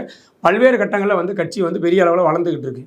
அதனால் வந்து வெறுமனே வந்து ஊடகங்கள் வந்து ஒரு நகைச்சுவையாக அதை பார்க்க வேண்டியதில்லை. இது நிச்சயமாக ஒரு வளர்ச்சிக்குரிய கட்சியாக இருக்கும். சார், இப்போ தமிழ்நாடு வாழ்வுரிமை கட்சி தலைவர் வந்து வேல்முருகன் வந்து சொல்றாரு, இப்போ இருக்கக்கூடிய இளைஞர்கள் எல்லாமே வந்து கூத்தாடிகள் பின்னாடி போயிட்டு இருக்காங்க. இதனால வந்துட்டு இப்போ நான் வெளியில பேசிட்டு போனா கூட விஜய் ரசிகர்கள் என்னை அடிப்பாங்க அப்படின்ற மாதிரிலாம் விஜய் தாக்கி பேசுறாரு. இதெல்லாம் எப்படி பாக்குறீங்க சார்? இல்லை, உண்மையாகவே அண்ணன் வேல்முருகன் வந்து இந்த சமூகம் தவற விட்ட ஒரு ஆகச்சிறந்த தலைவர். அதில் வந்து எந்த விதமான மாற்று கருத்தும் கிடையாது. அவர் வைக்கக்கூடிய குற்றச்சாட்டுகளில் எந்த விதமான பொய் இருக்கிறதா அவன் நினைக்கல. ஏன்னா இன்றைக்கு ஒரு சட்டமன்ற உறுப்பினராக தமிழ்நாட்டின் உரிமை சார்ந்து பேசக்கூடிய ஆகச்சிறந்த சட்டமன்ற உறுப்பினர்னா அது வேல்முருகன் மட்டும்தான். மீதி எல்லா கட்சி உறுப்பினர்களும் ஆளுங்கட்சிக்கு ஆதரவாக அல்லது எதிராக என்கிற மனநிலைக்குள்ள மட்டும்தான் இருக்காங்க. ஆனால் வேல்முருகன் மட்டும்தான் ஆக்கப்பூர்வமான கேள்விகளை சட்டமன்றத்தில் எழுப்பிக்கிட்டு இருக்காரு. அவர் வந்து உண்மையிலே வந்து சமூகம் ஏற்க வேண்டிய ஒரு தலைவர். ஆனால் அவர் எடுத்திருக்கக்கூடிய சில தவறான நிலைப்பாடுகள் அவரை தனிமைப்படுத்திட்டு இருக்கோம் அப்படின்றதான். நான் வந்து அண்ணன் வேல்முருகனோட இருந்தவன் என்ற அடிப்படையில் அவர் திமுக என்கிற நிலைப்பாடு எடுக்காமல் இருந்திருந்தால் இன்னைக்கு வந்து அவர் ஒரு தமிழ் தேசிய தளத்தில் ஒரு மிகப்பெரிய ஆளுமையாக வளர்ந்திருப்பார் அப்படிங்கிற ஒரு சின்ன ஒரு வருத்தம் இருக்குது. ஆனால் அதை தாண்டி ஒரு நல்ல மனிதர், நேர்மையான ஒரு அரசியல்வாதியாக தான் நம்ம அவரை பார்க்க வேண்டியிருக்கு. அதில் எந்த விதமான அவர் மீது விமர்சனம் வைக்கக்கூடிய அளவில் எதுவும் கிடையாது. ஓகே, நீங்கள் சொல்கிறீங்க அவர் வந்துட்டு ஒரு தமிழ்நாட்டுக்கு தேவையான ஒரு தலைவர்னு சொல்கிறீங்க. ஏன் திமுகவோட கூட்டணி இருந்துக்கிட்டு ஒரு மாநில கேட்டிருந்தோம் சொல்லியிருந்தாரு, அது கூட இப்போ வாய்ப்பு இல்லாமல் இருக்க காரணம் என்ன? அதுதான், நீங்கள் கமலஹாசன் வந்து வெறுமனே ஒரு 2வது தேர்தலில் எதிர்கொள்ளக்கூடிய கமலஹாசனுக்கு ஒரு மாநிலங்களவை உறுப்பினர் தரக்கூடிய நிலையில் திமுக இருக்கிறது. ஆனால் 2012ஆம் ஆண்டிலிருந்து, அதுக்கு முன்னாடி பாட்டாளி மக்கள் கட்சியில் 2 முறை சட்டமன்ற உறுப்பினராக இருந்தவர், பண்ருட்டியில் 2 முறை சட்டமன்ற உறுப்பினராக இருந்தவர், கருணாநிதியாலேயே வந்து சட்டமன்றத்தில் அதிரடியான ஒரு உறுப்பினர் என்கிற பெயர் பெற்றவர். வேல்முருகன் அல்ல தூள்முருகன் என்றெல்லாம் புகழப்பட்ட ஒரு ஆக்கப்பூர்வமான ஒரு நபர். அதே போல் இன்றைக்கி தமிழ்நாட்டில் சேலம், தருமபுரி, கடலூர் உள்ளிட்ட மாவட்டங்கள் பெரும்பான்மையான உறுப்பினர்களை கொண்ட ஒரு கட்சியாகும். தென் மாவட்டங்கள் வரை வந்து பறந்துபட்ட ஒரு கட்சியாகவும் தான் இன்றைக்கி தமிழக வாழ்வுரிமை கட்சி இன்றைக்கி இருக்குது. ஆனால் கமலஹாசனுக்கு கொடுக்கக்கூடிய அந்த முக்கியத்துவம் ஏன் வேல்முருகனுக்கு கொடுக்கப்படலை அப்படிங்கிறதுக்கு பின்னாடி திமுக தன்னுடைய இனவாத அரசியலை தெளிவாக கையாளுது அப்படிங்கிறத பார்க்க வேண்டியிருக்கு. தமிழர் நலம் சார்ந்த அரசியல் கட்சிகளை திட்டமிட்டு தன்னோட இணைச்சிக்கிட்டு அவர்களை காலியாக்கக்கூடிய வேலையை தான் திமுக செஞ்சுக்கிட்டு இருக்கு. அதற்கு மிகச்சிறந்த உதாரணமாக அண்ணன் வேல்முருகனை பார்க்க வேண்டியிருக்கு. வேல்முருகனாக இருக்கட்டும், அண்ணன் திருமாவளவனாக இருக்கட்டும், 2 பேரையுமே திமுக இன்று வரை வளர விடாமல் தான் செஞ்சுக்கிட்டு இருக்கு. அதோடைய ஆக்டோபஸ் கரங்களாக அதை வந்து விழுங்கிட்டு இருக்கு. அவர்களுக்கும் தெரியும் இல்லையா? அதுதான் வருத்தமே. என்னன்னா இதை அவர்கள் உணராமல் இருப்பது தான் பெரிய வருத்தம். நீங்க ஒரு தேர்தலில் தோல்வி அடைஞ்சா பரவாயில்ல, ஒன்றும் பிரச்சனை கிடையாது. அண்ணன் வேல்முருகன் இன்னும் ஆட்சி அதிகாரத்தை, பதவி சுகத்தை புதுசாக அனுபவிக்கிறது கிடையாது. இது அவருக்கு 3வது முறையாக சட்டமன்ற உறுப்பினராக இருக்காரு. அவருக்கு வந்து இன்னைக்கும் ஒரு இளைஞர்கள்கிட்ட நல்ல ஒரு வரவேற்பு இருக்கு, ஒரு மக்கள் செல்வாக்குள்ள ஒரு தலைவராக இருக்கிறாரு. ஆனால் ஒரு சட்டமன்ற உறுப்பினர் பதவிக்காக தன்னுடைய தன்மானத்தை, தன்னுடைய கட்சி நலனை வந்து அடமான வைக்க வேண்டிய நிலை ஏன் அண்ணன் வேல்முருகனுக்கு வந்திருக்கு அப்படின்ற கேள்வி இருக்கு. எந்த வகையில் வேல்முருகன் தகுதியற்றவராக, கமலஹாசனை விட தகுதியற்றவராக போயிருக்காரு? இது அவர் தானே கேட்கணும். இல்லை, அதுதான் நானும் கேட்குறேன். ஏன் அண்ணன் வேல்முருகன் எது அவரை வந்து தடுக்குதுன்னு கேட்குறேன். என்ன காரணத்துக்காக வேல்முருகன் அண்ணனுக்கு இந்த ஒரு நிலை இருக்கு? இன்னைக்கும் தனித்து நின்றால் உண்மையில் காங்கிரஸை விட கூடுதலான வாக்குகளை அவரால் கடலூரில் பெற முடியும். காங்கிரஸும் வேல்முருகன் தனிச்சு நிற்க சொல்லுங்க. இன்னைக்கு வேல்முருகன் அண்ணன் வாங்குற வாக்குகளை 1/4 பங்கு கூட காங்கிரஸ் வாங்க முடியாது. அந்த ஒரு நிலையில் வலிமையான ஒரு கட்சியாக இன்னைக்கு தமிழக வாழ்வுரிமை கட்சி இருக்குது. ஆனால் அவர் எதன் அடிப்படையில் அவர் வந்து முடங்கி கிடக்கிறார் அப்படிங்கிற ஒரு கேள்வி நமக்கு இருக்குது. இன்றைக்கும் ஆண்மையோடு காங்கிரஸ் கூட்டணியில் திமுக கூட்டணியில் இருந்தாலும் நாங்கள் ஒருபோதும் காங்கிரஸை ஆதரித்து பிரச்சாரம் செய்ய மாட்டோம் சொல்லக்கூடிய ஒரு தைரியம் வந்து வேல்முருகன் தவிர யாருக்கு இருக்குது? காங்கிரஸ் இன துரோக கட்சின்னு வந்து தைரியமாக அவர் சொல்கிறாரு. ஈவிகேஎஸ் இளங்கோவனுக்கு ஆதரவாக பிரச்சாரம் பண்ண சொல்லும்போது நாங்கள் போக மாட்டோம் தைரியமாக சொல்கிறாரு. கூட்டணி கட்சியாக இருந்தாலும் இந்த ஆண்மை யாருக்கும் கிடையாது. அந்த இடத்தில் நான் வேல்முருகனை உண்மையாக ஒரு தமிழனாக பாராட்டுறேன். ஆனால் காங்கிரஸுக்கு சற்றும் சளைத்த ஒரு கட்சி அல்ல திமுக. இன அழிப்பில் திமுகவின் பங்கு மிகப்பெரியது என்பதை அண்ணன் வேல்முருகன் ஏன் உணர மறுக்கிறார் அப்படிங்கிற ஒரு கேள்வி இருக்குது. இது ஏதோ ஒரு நிபந்தனை, ஏதோ ஒரு விஷயம் அவர் வந்து போட்டு முடக்கிட்டு இருக்கிறதா நான் பார்க்குறேன். அதிலிருந்து அண்ணன் வேல்முருகன் மீண்டு வர வேண்டும். அவரை நம்பி இருக்கக்கூடிய லட்சக்கணக்கான தொண்டர்கள் தம்பிமார்களுக்கு அவர் ஒரு உத்வேகத்தை அளிக்கக்கூடிய ஒரு தலைவராக மாற வேண்டும் என்கிற ஒரு பேராவல் எனக்கு இருக்குது. காங்கிரஸ் கட்சியை விட விடுதலை சிறுத்தைகள் கட்சியும் தமிழ்நாடு வாழ்வுரிமை கட்சியும் வந்து பெரிய கட்சின்னு சொல்றீங்க. அப்படி இருந்தும் காங்கிரஸுக்கு இந்த முறை 10 தொகுதியில் கொடுக்கப்பட்டிருக்கு கடந்த முறையை போலவே.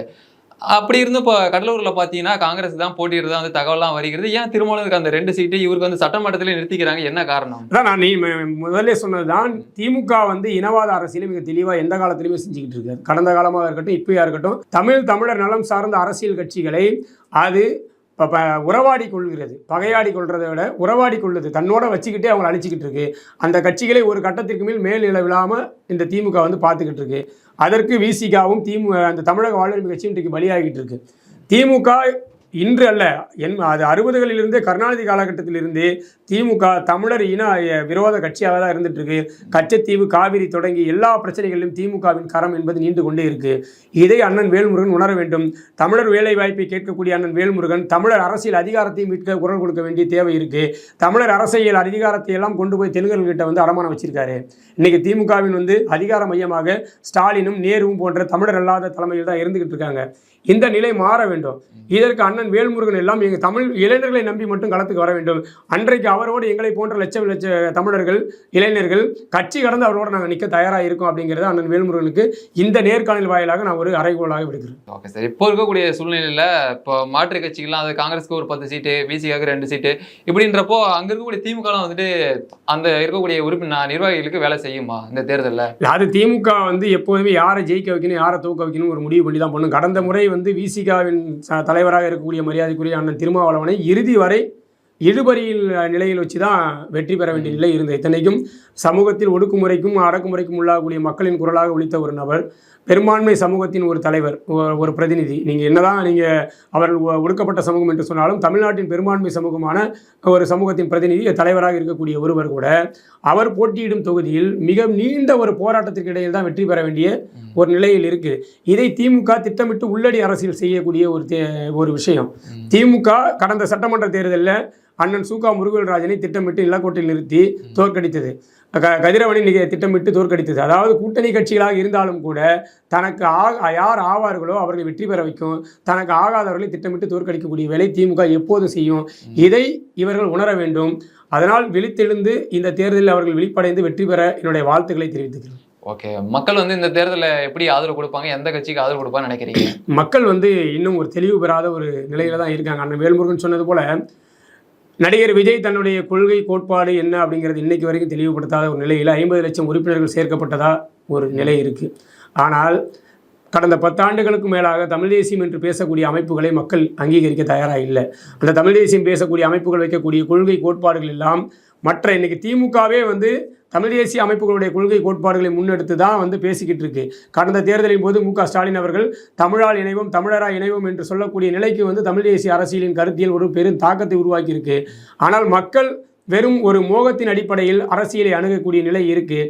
அந்த நிலை மாற்றப்பட வேண்டும். அப்போதுதான் வேல்முருகன் போன்றவர்கள், திருமாவளவன் போன்றவர்கள் இந்த சமூகத்தில் ஒரு உரிய அங்கீகாரத்தை அடைய முடியும் என்பது ஒரு நிதர்சனமான உண்மை. மக்கள் இந்த தேர்தலையாவது நீங்கள் படக்கூடிய துயரங்களிலிருந்து விடுதலை அடையணும்னா கடைசி நேர சலுகைகளை புறம் தள்ளி, அதாவது கடைசி நேரத்தில் திமுக கொடுக்கக்கூடிய அந்த பொய்யான வாக்குறுதிகளை நம்பாமல் இத்தனை ஆண்டுகால வரலாற்றை வந்து நீங்கள் வந்து முன்வைத்து இந்த தேர்தலை எதிர்கொள்ள வேண்டும் அப்படிங்கிறதா என்னுடைய ஒரு எதிர்பார்ப்பாக இருக்குது. ஓகே, விஜய் அவர்கள் வந்து கொள்கை கோட்பாடுலாம் வந்துட்டு நான் நாடாளுமன்ற தேர்தலுக்கு பிறகு தானே அறிவிக்க போகிறோம் அப்படின்றாரு. இது வரைக்கும் பார்த்தீங்கன்னா அந்த 50 லட்சம் பேர் உறுப்பினர்லாம் ஜாயின் பண்ணி தான் சொல்கிறாங்க. இதெல்லாம் எப்படி பார்க்குறீங்க? ஒரு கட்சி உருவானாலே அந்த கட்சிக்குன்னு ஒரு கொள்கை அடிப்படையில் தான் ஒரு கட்சி கட்டப்பட வேண்டும். கட்சி கட்டப்பட்டதுக்கு பிறகு கொள்கை கோட்பாடுகள் அறிவிக்கிறதுன்றது ஒரு நகைச்சுவையான ஒரு விடயம். நான் ஒரு கட்சி எனக்கு தொடங்கப்படுறேன்னா என்ன நோக்கத்துக்காக தொடங்கப்படுறதே ஒரு கொள்கை தான். இப்போ நோக்கமே இல்லாமல் ஒரு கட்சியை தொடங்கிட்டு நான் வந்து நாடாளுமன்ற தேர்தலுக்கு பிறகு என்னோட நோக்கத்தை சொல்லுன்றது எவ்வளோ ஒரு வேடிக்கையான ஒரு விஷயம்.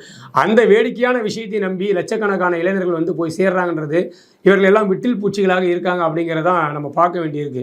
இதெல்லாம் ரொம்ப துயரமான ஒரு விஷயமா இல்லைங்களா? இன்றைக்கி நாங்களாம் வந்து பல்வேறு காலகட்டங்களில் போராடி வழக்கு எடுத்து மக்களுக்காக இன்றைக்கும் வந்து குடும்பத்தை விட்டு நின்றுக்கிட்டு இருக்கோம். ஆனால் விஜய் வந்து இன்றைக்கி கட்சியோட நிர்வாகிகளால் விஜயை சந்திக்க முடியுமானா முடியாது. கட்சியோட நிர்வாகிகள் போய் இன்றைக்கி விஜயை சந்திக்க முடியுமானா முடியாது. அப்படி ஒரு நிலையிலையும் முண்டி அடித்து விஜயோட வீட்டுக்கு முன்னாடி 20 அடி உயர கேட்டை போட்டு வச்சிருக்காரு. அந்த 20 அடி உயர கேட்டுக்கு முன்னாடி போய் காவல் காத்துட்டு நிற்கிறான். ஏன் இந்த அவல நிலை? ஒரு தலைவன் என்பவன் மக்களுக்கும் புரட்சிக்கும் இடையிலான ஒரு தொடர்பு சக்தியாக இருக்கணும். ஆனால் நடிகர் விஜய் எந்த வகையில் இந்த தொடர்பு சக்தியாக இருக்க போகிறார் அப்படிங்கிற கேள்வியை இந்த மக்கள் ஏன் எழுப்ப மாட்டேன்றீங்க? இது விஜய்க்கு, நான் விஜயை மட்டுமே சொல்கிறேன் அப்படின்னு கிடையாது. இன்றைக்கி சிவகார்த்திகேயனுக்கும் அந்த கூட்டம் கூடுது, இன்றைக்கி விஷாலுக்கு கூட்டம் கூடுது, இன்றைக்கி எல்லா நடிகர்களுக்கு பின்னாடியும் கூட்டம் கூடிக்கிட்டு இருக்கு. இந்த நடிகர்கள் இத்தனை ஆண்டுகளில் தமிழ் சினிமாவின் மூலமாக தமிழர்களுக்கு செஞ்ச நல்லது என்ன? தமிழ் சினிமாவின் மூலமாக தமிழர்களை சீரழித்த பெருமை இந்த நடிகர்கள் கிடையாதா? ஒரு 4 படங்கள் எடுத்துகிட்டு நல்லது சொல்லிட்டீங்க, 40 படம் கெட்டதானே சொல்லியிருக்கீங்க. தமிழ் சமூகத்தை சீரழித்தது தமிழ் திரைத்துறைக்கும் ஒரு முக்கிய பங்கு இருக்குது. இந்த ஒரு சினிமா நடனத்தை வந்து கவர்ச்சியாக தான் ஆடணும். நான் ஒரு பெண்ணை காதலிக்கிறேன்னு வச்சுக்கோங்க, ஒரு சராசரி காதலனாக நான் ஒரு பெண்ணை காதலிச்சுன்னா அந்த பெண் எவ்வளோ கண்ணியமானவளாக இருக்குன்னு நான் நினைப்பேன். நீங்கள் உங்கள் படத்தில் நடிக்கிற உங்கள் காதலிகளை என்னவா காட்டுறீங்க? அது வெறும் படம் தானே சார். படம் தான்றீங்க. நீங்கள் படத்தை தானே இன்றைக்கி வந்து நிஜமாக மாறி, நீங்கள் படத்தில் எவ்வளோ கவர்ச்சியை வச்சு தான் வியாபாரம் பண்ண முடியும்னா நீங்கள் இந்த மக்களுக்கு எப்படி நல்லா செய்வீங்க? ஒரு பெண்ணை மதிக்க தெரியாத சமூகமாக, ஒரு பெண்களை வந்து சக உயிரினமாக மதிக்க தெரியாத ஒரு நடிகர்கள், அவர்களை வைத்து கவர்ச்சி பொருளாக்கி வசூல் செய்யக்கூடிய இந்த நடிகர்கள் எப்படி மக்களை வந்து உண்மையாக நேசிக்க போகிறாங்க? அந்த பெண்களை பார்க்கக்கூடிய அதே பார்வை தானே இங்கே தமிழ்நாட்டு பெண்கள் மீது வரும். இன்றைக்கி ரஜினிகாந்தோடைய கடைசியாக வந்த படம், என்ன படத்து பேரை கூட மறந்துட்டேன், ஜெயிலர் படம் ஏன்டா ஓடிச்சுன்னு ஒரு விவாதம் வச்சிங்கன்னா அதுக்கு முதல் காரணமாக அந்த காவாலா படம் வந்து நிற்குது. காவாலா படத்தில் என்ன கருத்து இருக்குது? அப்போ அந்த பாடல் வந்து வெற்றி பெற என்ன காரணம்? அந்த படத்தில் இருக்க அந்த அரைகுறை நடனம். அப்போ இப்படி ஒரு சூழல் இருக்கக்கூடிய இந்த நடிகர்கள் வந்து இந்த நாளைக்கு வந்து பெண்களை வந்து நாங்கள் தாய்மாராக பார்க்குறோம், இவர்களை சகோதரிகளாக பார்க்குறோம், எப்படி பார்ப்பேன்? உன்னுடைய சினிமாவில் நீ ஏன் வந்து நடிகைகளை வந்து ஒரு தரமற்றவர்களாக காட்டுற? ஏன் அந்த பெண்களுக்கு உணர்ச்சி கிடையாதா? பெண்களை வந்து கவர்ச்சி பொருளாக காட்டாமல் உங்களால் கதையை நம்பி படத்தை ஓட்ட முடியாதா? அந்த கேள்விலாம் இருக்குல்ல. இதுக்கு முதல்ல இவங்களாம் பதில் சொல்லட்டும். அப்புறம் இந்த தமிழ்நாட்டுடைய சமூகத்தை, தமிழ்நாட்டின் அரசியலையே அவங்க மாற்ற வரட்டும். முதல்ல இவர்கள் மாறாமல் தமிழ்நாட்டு அரசியலை மாற்ற முடியாது. இல்லை, இப்போ நீங்கள் சொல்கிறீங்க சினிமா வந்து இந்த மாதிரி இந்த ஆடை அதெல்லாம் வச்சு பேசுகிறீங்க, சரி ஓகே. இப்போ நடிகர் மன்சூர் நடிப்பில் கடந்த வருடம் வந்து வெளியான சரக்கு படத்துலையும் பார்த்தீங்கன்னா சரக்கு ஊக்குவிக்கிறமாக தானே இருக்குது அந்த டைட்டில் எல்லாமே. இல்லை, அது படத்தோடைய டைட்டில் மட்டுமே நீங்கள் வச்சிருக்கீங்களே தவிர, படம் ரிலீஸ் ஆச்சு ஒரு சில நாள் பார்த்துருப்பீங்க. படத்தில் வந்து முழுக்க போதையால் இந்த தமிழ் சமூகம் எந்த ஒரு மிகப்பெரிய எவ்வளோ பெரிய இழப்பை சந்திச்சிருக்கு, விதவைகளாக்கப்பட்ட பெண்களுடைய அவல நிலை என்ன இருக்குது அப்படிங்கிறத எடுத்துக்காட்டக்கூடிய ஒரு படமாக தான் எடுத்திருக்காரு. அந்த படம் உண்மையில் வரவேற்கத்தக்க படமாக தான் இருந்தது. அந்த படத்தை வந்து போதிய திரையரங்கள் வழங்காமல் இந்த ரெட் ஜெயின் மூவிஸ் வந்து மிகப்பெரிய நஷ்டத்தை உருவாக்கி இருக்கின்றத அண்ணன் மன்சூர் அலிகானே பேசியிருக்காரு. ரெண்டாவது விஷயம், மன்சூர் அலிகான் செய்தால் மட்டும் அது சரி அப்படின்னா நான் சொல்ல விரும்பலை. அவர் பெண்களை ஆபாசமாக காட்டினாலும் தவறான ஒரு செயல் தான். ஏன்னா எந்த ஒரு காதலனும் தன்னுடைய காதலி வந்து இப்படி இருக்கணும், கனவுல வந்து அரைகுறையாக வந்து ஆடணும் எந்த ஒரு காதலனும் நினச்சி பார்க்க மாட்டான். எந்த ஒரு காதலனும் தன்னுடைய சகோதரிகள் வந்து அரைகுறை ஆடை அணிஞ்சு போகணும்னு நினைக்க மாட்டான். எந்த ஒரு தனிப்பட்ட நபருமே வந்து தன்னுடைய குடும்பத்து பெண்கள் எப்படி இருக்குன்னு நினைக்கிறோமோ அதுதான் சமூகத்தின் பெண்கள் மீது நமக்கு பார்வையாக இருக்க வேண்டியிருக்கு. அது யாராக இருந்தாலும், அது மன்சூர் அலிகானாக இருந்தால் என்ன, விஜயா இருந்தால் என்ன, அதை மாற்றுங்க அப்படிங்கிற ஒரு கோரிக்கை தான் வைக்கிறோம். விஜய் அவர்கள் வந்து கட்சி தொடங்கினா 50 லட்சம் பேர் வந்து ஜாயின் பண்ணிட்டான்னு சொல்கிறாங்க. இதெல்லாம் எப்படி பார்க்குறீங்க? ஏன் வந்துட்டு விஜய் இப்போ வந்து சரியில்லை அப்படின்ற மாதிரிலாம் பேச ஆரம்பிக்கிறாங்க? உங்க கருத்து என்ன? என் ஊர்லேயே ஒரு 10 பேர் என் கூட இருந்த பசங்களே வந்து விஜய் மக்கள் இயக்கத்தில் உறுப்பினரானு ஸ்டேட்டஸ் போட்டிருக்கானுங்க. ஆனால் அவங்களுக்கு என்னன்னே தெரியாது. ஆன்லைனில் அப்ளை பண்ணால் உறுப்பினர் அட்டை வந்துருன்னு சொல்கிறாங்க. அவ்வளோதான். நாளைக்கு அதன் நிர்வாக ரீதியாக அவர்கள் இறங்கி செயல்படும் போது தான் கட்சினா என்ன, முதல்ல கட்சினா என்ன, அதோடைய நிர்வாக கட்டமைப்பு எப்படி இருக்கும், நாம் அதில் எப்படி வந்து அதை முன்னெடுத்து செல்லணும். கட்சி அப்படிங்கிறது உறுப்பினர்களை மட்டுமே வச்சுட்டு கட்சி நடத்த முடியாது. அதற்கு வந்து கள செயல்பாட்டாளர்கள் வேணும். ஒரு ஒன்றிய நிர்வாகம் போடுறீங்கன்னா ஒன்றியத்தில் எத்தனை கிராமம் வருது, எத்தனைக்கு அதை சின்ன குக்கிராமம் இருக்குது, ஒன்றிய நிர்வாகம் எப்படி அமைக்கணும், நகர நிர்வாகம் எப்படி அமைக்கணும், மாவட்ட நிர்வாகம் எப்படி அமைக்கணும்னு அது ஒரு பெரிய நீண்ட ஒரு ப்ராசஸ். இந்த உறுப்பினர்கள் எல்லாம் அதற்கு தகுதியானவர்களாக இதற்கு மாற்றுவாங்களா அப்படின்ற ஒரு கேள்வி இருக்குது. நீங்கள் 1 கோடி உறுப்பினரை கூட சேர்த்துக்குங்க, அது பிரச்சனை கிடையாது. அந்த 1 கோடி உறுப்பினரும் கட்சி செயல்பாட்டாளர்களாக மாறுவாங்களா அப்படிங்கிற கேள்வி இருக்குது. இது விஜய் எதிர்காலத்தில் சந்திப்பார். ஏன்னா இன்றைக்கி பல்வேறு கட்சிகளில் உறுப்பினர் இருக்கான், செயல்பட ஆள் கிடையாது. ஓகே, ஒரு கொள்கையை அறிவிச்சிட்டாங்கன்னா அது வந்துட்டு எப்படி அந்த 50 லட்சம் இருக்குமா, இப்போ இருக்கக்கூடிய இது குறையுமா? உண்மையை சொல்லணும், கொள்கைக்காக இந்த கூட்டம் வரல. அதனால கொள்கைக்காக இந்த கூட்டம் வெளியே போகாது. இந்த கூட்டம் ஒரு எதிர்பார்ப்பின் அடிப்படையில் விஜய் பின்னாடி திரண்டிருக்கு.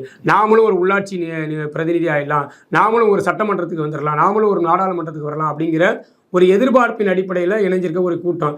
நாளைக்கு அந்த எதிர்பார்ப்புகள் பொய்யாகக்கூடிய சூழலில் வெளியேறலாம். எதிர்பார்ப்பின் அடிப்படையில் தான் வந்திருக்காங்க. இவன் கொள்கைக்காக உள்ள வரல, கொள்கைக்காக வெளியே போக மாட்டாங்க. யாரும் கொள்கையின் அடிப்படையில் இயங்கக்கூடிய நிலை இன்னைக்கு எந்த அரசியல் கட்சியிலும் கிடையாது. எல்லோரும் கொள்கையை ஏற்றளவில் தான் வச்சுட்டு இருக்கான். செயல்பாட்டின் அடிப்படையில் அவனுடைய எதிர்பார்ப்புகள் என்னவா இருக்கோ அந்த எதிர்பார்ப்புகள் பூர்த்தி அடையாத நிலையில் அவன் விரக்தி அடைஞ்சு வெளியே போவான்.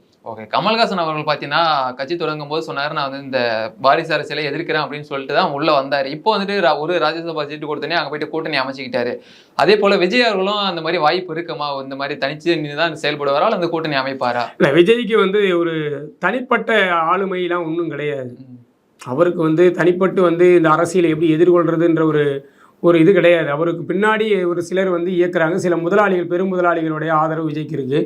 அவர்கள் சொல்லக்கூடியதை அவர் செய்வாரே தவிர்த்துட்டு இவர் தனிப்பட்டு சிந்தித்து செயலாற்றக்கூடிய அளவில் அவர் வந்து வருவாரான்றது அவருடைய எதிர்கால செயல்பாட்டு அடிப்படையில் தான் பார்க்க முடியும். ஏன்னா அவர் வந்து வீதியில் இறங்கி போராட போகிறது கிடையாது.